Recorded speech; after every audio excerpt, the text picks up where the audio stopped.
I still feel the weight of that morning.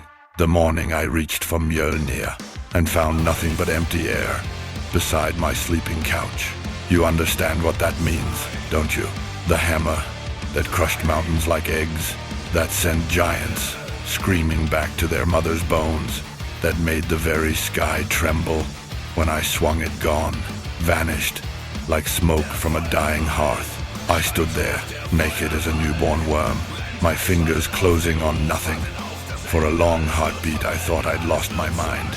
Then the rage came, hot as the forge of a dying star. I woke Sif with a roar that shook the very rafters of Asgard. She said my eyes were two burning coals. I said nothing.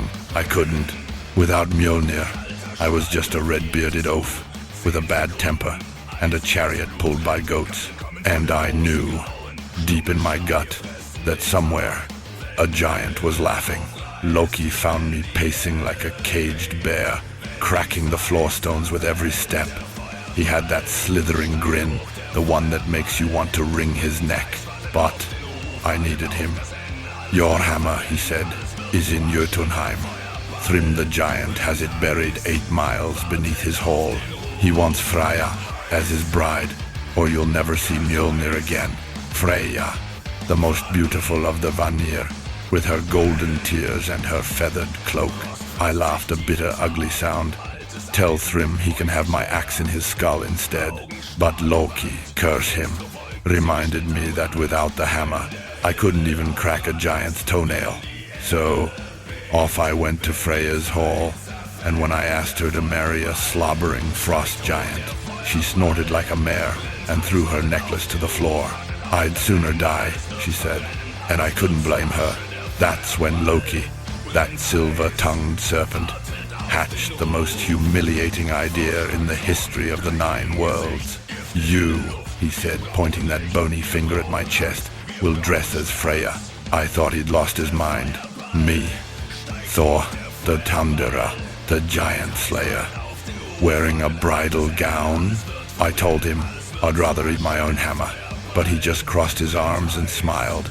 Then go without Mjolnir. Let Thrym keep it. Let the giants rule Midgard while you sit here in your shame.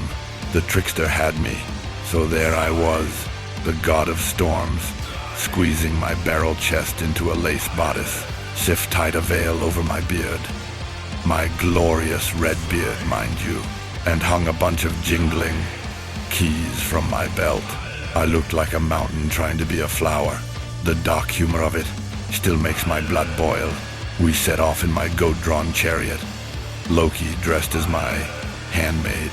The goats, bless their stubborn souls, nearly choked on their own laughter. Every bump of the road made the bridal jewels clatter against my mail shirt hidden underneath.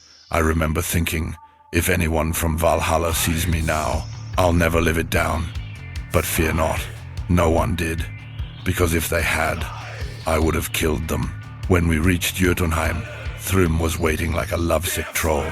His hall stank of rotting meat and sour mead. I'm not sure what spell the trickster had cast, but it made them all dumb and blind. How could they think me, the mighty Thor, a woman? Freyja has the hungriest eyes I've ever seen, Loki. Quick as a snake whispered.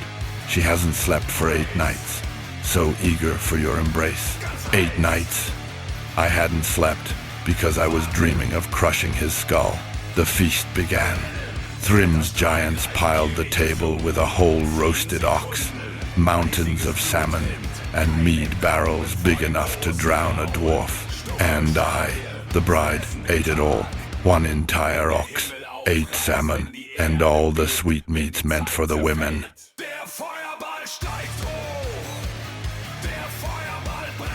Thrym stared in horror.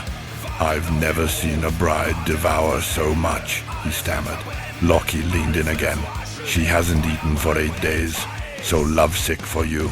8 days I hadn't eaten, because I was sharpening my rage into a blade. Then Thrym lifted my veil to kiss his bride, and his face met my burning eyes. He jumped back. Why are Freyja's eyes like burning coals? Loki, now sweating, said, she hasn't slept. 8 nights of longing. But I was done with lies. The hammer came out. Thrym, the fool, ordered. Mjolnir brought forth to sanctify the wedding. He laid it on my lap, on the bridal gown. And in that moment, oh, in that glorious bloody moment, my fingers closed around the grip, and the spell lifted. The weight, the hum, the lightning waking in my bones. I tore off the veil, laughed like a breaking glacier, and swung. Thrym fell first, bouncing across the floor like a rotten pumpkin.